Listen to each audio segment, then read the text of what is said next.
Hello, my name is Barnaby Lennon, and today I'm going to be talking about latitude and longitude. All places on Earth have a latitude and longitude, which tells you where they are on the planet.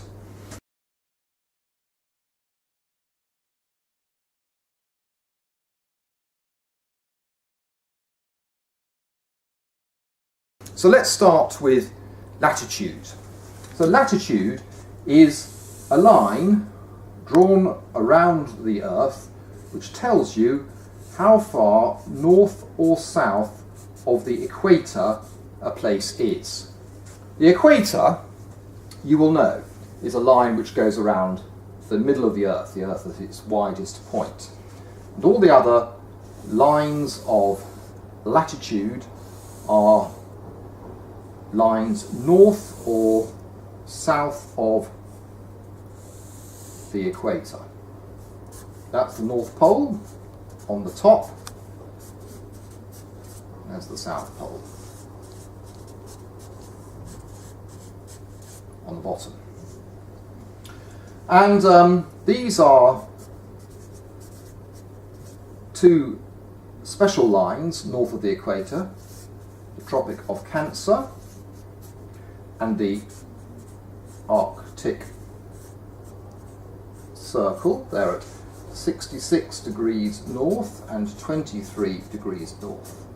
And these are two special lines south of the equator, the Tropic of Capricorn and the Antarctic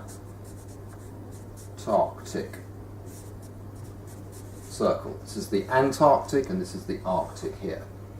And that's 23 degrees south and 66 degrees south.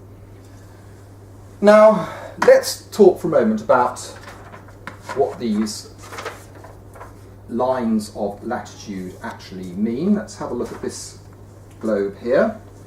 So, the line of latitude is the angle between a place, the centre of the Earth, shown by this red blob, and the equator. So, the angle of a line of latitude is the angle between that place, the centre of the Earth, and the equator. It's that angle there.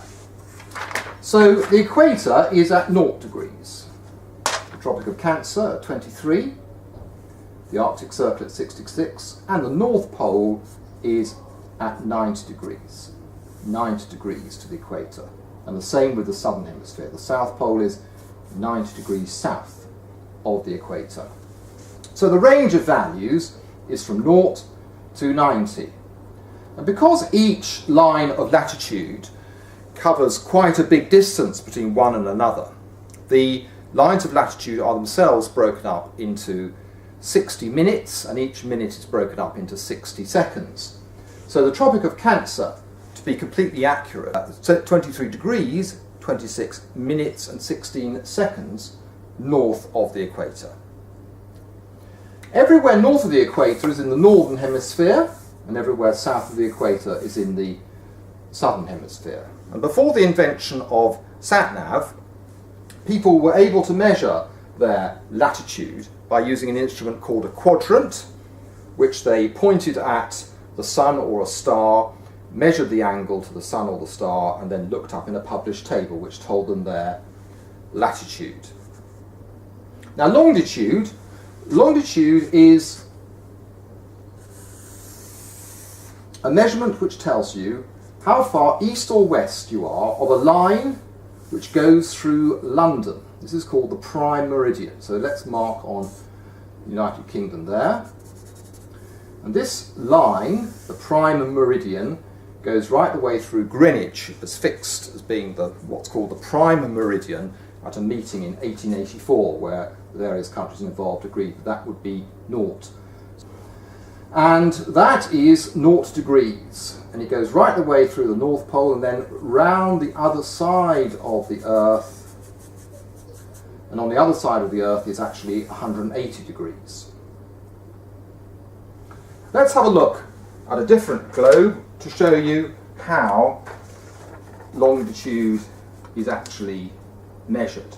Longitude is the angle a place makes when its longitude is taken down to the equator with the centre of the Earth and the prime meridian. So let's imagine we were trying to find out the longitude of this place here. You go down to the equator, then up to the centre of the Earth, and then back to the prime meridian going through London, which is this one here, and it's that angle there which is the longitude of the place. It tells you how far east or west of the prime meridian going through London you are. So that's longitude. And longitude, before the invention of the sat-nav, was measured using an instrument called a sextant, which measured the angle that you were in relation to the sun, given stars or the moon. And then, if you knew the exact time at Greenwich in London, you could work out from a table what your longitude was. Incidentally, we call these lines of longitude meridians, and they go around like this, meridians. And you know that when we're talking about the time of day, we talk about AM and PM. Well, AM means ante-meridian, and PM means post-meridian. And the meridian is the point which the sun crosses midway between sunrise and sunset in the day. And that's where the terms AM and PM come from.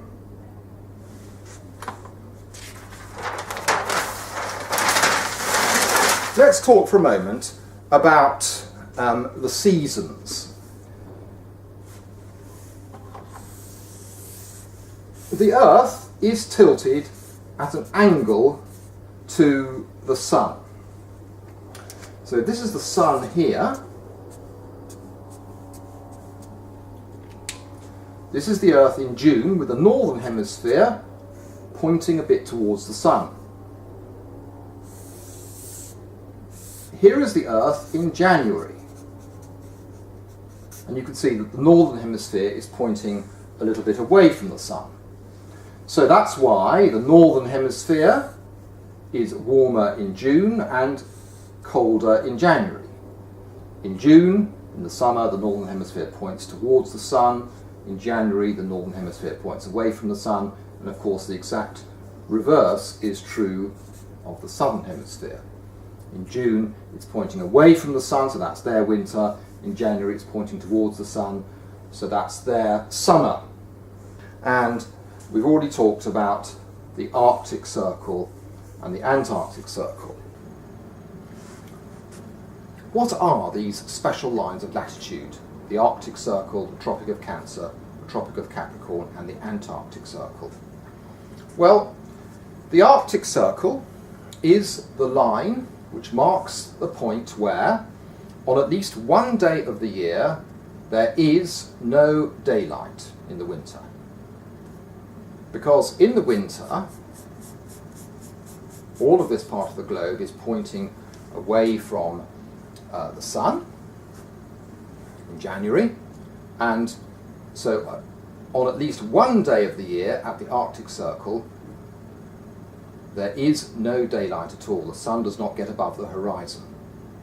Of course, the further north you go, the more days there are where there is no daylight in winter. And the opposite is true in the summer. In the summer, the Arctic Circle marks the point where there is at least one day where there is no night time. It doesn't get dark. The sun never goes down below the horizon. So the Arctic Circle marks the point at which, in the winter, there's at least one day when there's no light, and in the summer there's at least one day when there's no night time. And the Antarctic Circle represents exactly the same thing, but for the southern hemisphere. Now, the Tropic of Cancer is the line which marks the point where, on at least one day of the year, the sun is directly overhead. You see, down nearer the equator, the sun is directly overhead most days of the year. As you move further north, so the number of days where the sun is directly overhead gets fewer and fewer, until when you reach the Tropic of Cancer, there's only one day of the year when the sun is directly overhead. North of the Tropic of Cancer, when you looked up into the sky, you would find that even in the middle of summer, the sun was not directly overhead. And the Tropic of Capricorn is exactly the same thing, but for the southern hemisphere. Now let's think about solstices and equinoxes. Solstice is the name given to the longest and the shortest days in the year. In the northern hemisphere, the longest day is June the 20th or 21st every year, and the shortest day is December the 21st or 22nd. And the reverse is true in the southern hemisphere, where their shortest day is June the 20th or 21st, and their longest day is December the 21st or 22nd.